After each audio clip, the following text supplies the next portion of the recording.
Salut à tous, il y a un an presque jour pour jour, un jour près quoi, j'ai fait une vidéo qui s'appelait comment... Qui s'appelait comment d'ailleurs? Qui s'appelait Pratiquer pour progresser, l'évolution de mes vidéos, et ça ressemblait à ça. Vous le savez peut-être, ça fait maintenant plus de 6 mois que je publie une vidéo chaque semaine sur cette chaîne YouTube, et on va aujourd'hui faire une vidéo très rapide pour voir un petit comparatif entre la première vidéo et la dernière de la série Comment créer votre film d'animation. Première différence majeure, la coupe de cheveux. Ouais, mais c'est pas ça que je voulais dire. C'est globalement l'attitude, c'est-à-dire le son de la voix, la façon dont je m'exprime, la façon dont je bouge. Bref, tous les éléments qui me permettent de mieux retenir votre attention, de mieux vous faire écouter ce que j'ai à vous dire aussi et que le message passe plus facilement. Parce qu'on est d'accord que dans la vidéo que je viens de vous montrer, le ton est vachement plus posé, mais vachement plus monotone en fait. C'est pas vraiment bien, ce qui fait que c'est vachement plus mou et pas dynamique. Et que, en fait, on parle comme ça tout le long et qu'on explique des choses. Mais qu'il y a un côté limite un petit peu chiant quoi. Et pour résoudre ce problème, rien de tel qu'un peu de dynamisme pour un petit peu dynamiser tout ça, c'est à ça que ça sert le dynamisme, exact. Et encore là c'est une vidéo qui a un an et qui parle déjà du fait que je m'étais amélioré par rapport aux précédentes, parce que les précédentes c'était vraiment... Parce que si je vous montre ça... Salut à tous, c'est Benjamin Serbet et bienvenue dans cette nouvelle série de vidéos consacrée à mon nouveau court-métrage d'animation. Bon, déjà je suis tout bleu, ça va pas du tout au niveau de la lumière, ça va pas du tout au niveau du cadrage parce que je suis vachement trop près. Enfin là aussi je suis près, mais c'est pas la question. C'est surtout au niveau de la voix que j'avais du mal à me placer correctement et ça donne cet effet de mou encore une fois. Mais le pire... Ouais je sais, d'habitude on fait les ralentis en post-production, mais moi je les fais en temps réel. Le pire donc, c'est ça. Bonjour à tous, je suis Benjamin. En ce moment, je travaille sur mon court-métrage d'animation qui s'appelle Listen Up. Et donc, j'ai décidé de faire une petite série de vidéos qui vous montrera étape par étape ma progression dans le projet et la manière que j'ai de procéder. Donc, on commence tout de suite avec la première étape, la pré-production. Cette série de vidéos, je l'ai sortie en 2014 et j'ai seulement sorti 2 épisodes parce que rapidement je me suis rendu compte que ça allait pas du tout. Niveau explication, ça passe plus ou moins parce que c'est pas trop compliqué à comprendre ni à expliquer le fait de faire une pré-production pour un court-métrage, mais sinon à part ça, expression zéro, tonalité de la voix vraiment merdique, en plus j'avais un rhume au moment des faits. Et en plus de ça, niveau technique, ça va pas du tout parce que c'était la caméra de ma webcam, c'est-à-dire mon ordi qui était ouvert devant moi pour pouvoir me filmer. Il y avait le micro, je sais même pas d'où il vient le micro en fait, j'avais pas de micro. Je crois que c'est juste plus ou moins mon ordi qui enregistre. Donc ça n'allait pas du tout et à peu près un an après ça, j'ai acheté mon appareil, c'est-à-dire celui qui est ici, le Canon EOS, je sais pas si on dit EOS. Je mets la référence ici et le lien en description, c'est le Canon EOS 700D qui est super pratique et que j'ai depuis tout ce temps. À partir de ce moment-là, j'ai pu commencer à tourner des vidéos en Full HD, c'est-à-dire la résolution qu'il y a maintenant et qui est une résolution de bonne qualité. Mais c'est pas terminé puisqu'une fois qu'on a le bon matériel, il faut aussi savoir l'utiliser correctement. Et j'ai mis du temps à savoir bien m'en servir. Même si maintenant je sais toujours pas m'en servir au top, je sais quand même mieux faire les choses qu'avant, heureusement d'ailleurs. Et c'est important de se rendre compte que cette vidéo, celle-ci et celle qui tourne actuellement, sont tournées avec exactement le même appareil. Ce qui diffère, on dirait un nom de médicament, c'est trop bizarre. Quand il n'y a plus rien à faire, il y a ce qui diffère. Merci, ce qui diffère. Ce qui diffère donc, c'est la lumière, la composition, la balance des blancs et les couleurs, donc toutes ces choses-là qui sont faites dans l'appareil, aussi par rapport à votre environnement, par rapport à l'endroit où vous êtes, si vous êtes face à une fenêtre, si vous êtes dehors, tout ce genre de choses qui jouent vachement sur la vidéo finale. Alors ne vous reposez pas trop sur votre appareil, déjà parce que vous risquez de le casser.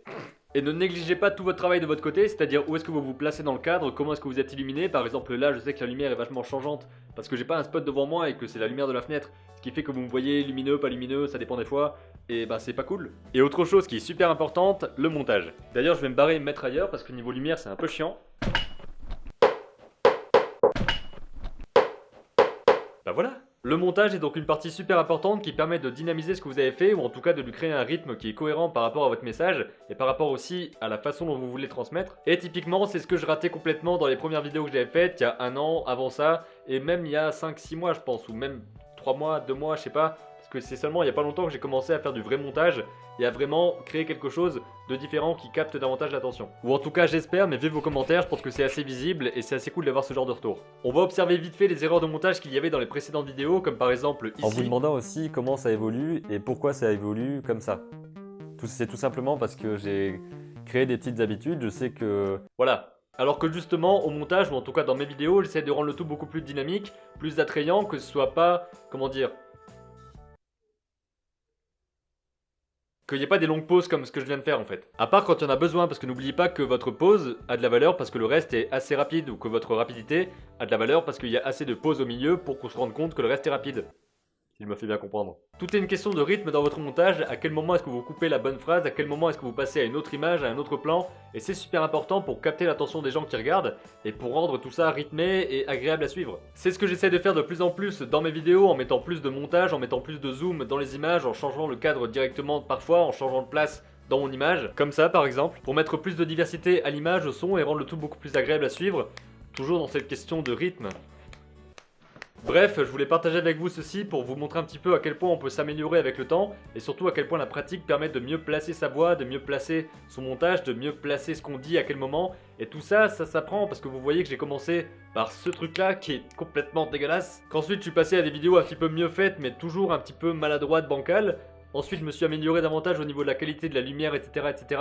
Mais au niveau du ton de la voix c'était pas encore ça. Et finalement aujourd'hui j'arrive à une étape où j'arrive mieux à parler, à dire ce que je veux à vous, c'est-à-dire à la caméra mais à vous derrière. Enfin vous m'avez compris. Où j'arrive mieux à gérer mon montage, la façon dont je mets les choses en place les unes par rapport aux autres. Et à créer des choses plus dynamiques et distrayantes à regarder en plus d'être assez instructive, en tout cas j'espère. Et pour ça, pas besoin d'avoir du matériel extraordinaire. Pour l'instant, je suis resté sur de l'entrée de gamme, que ce soit pour le micro ou pour l'appareil photo que j'ai depuis maintenant près de 2 ans que je fais des vidéos. Donc c'est pas ça qui va faire la différence, c'est plutôt comment est-ce que vous vous en servez, comment est-ce que vous faites du montage correctement, comment est-ce que vous parlez, comment est-ce que vous bougez face à la caméra. Il y a tout ça qui va jouer et tout ça, c'est juste de la pratique, du temps, de faire plein de vidéos tout le temps pour ensuite améliorer ce qu'on fait et que ce soit aussi visible au niveau de tout.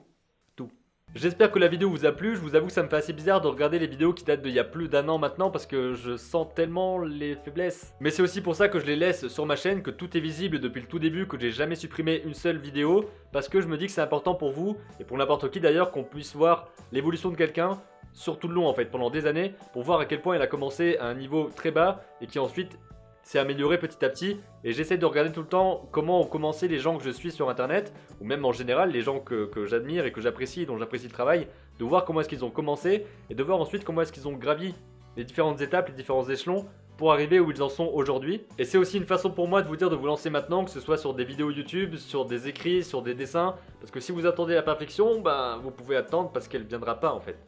Jamais. Vraiment, non, ça ne viendra pas. Alors commencez maintenant à partager ce que vous faites, à parler de ce qui vous passionne, et vous allez commencer à progresser dès aujourd'hui au lieu d'attendre pendant une semaine, un mois, 1 an, 5 ans avant de vous dire ouais ok là je lance mon premier article, mon premier dessin ou ma première vidéo, parce que ce sera exactement pareil en fait. Vous allez attendre, commencer et progresser de la même façon, alors que si vous commencez maintenant, ben, vous progresserez pareil, sauf que dans 5 ans vous serez déjà loin. Ouais. Vous pouvez cliquer juste ici pour vous abonner à la chaîne ou juste là pour voir une autre vidéo. Je vous dis à très bientôt pour une prochaine et d'ici là comme d'habitude, créez vos images et racontez vos histoires.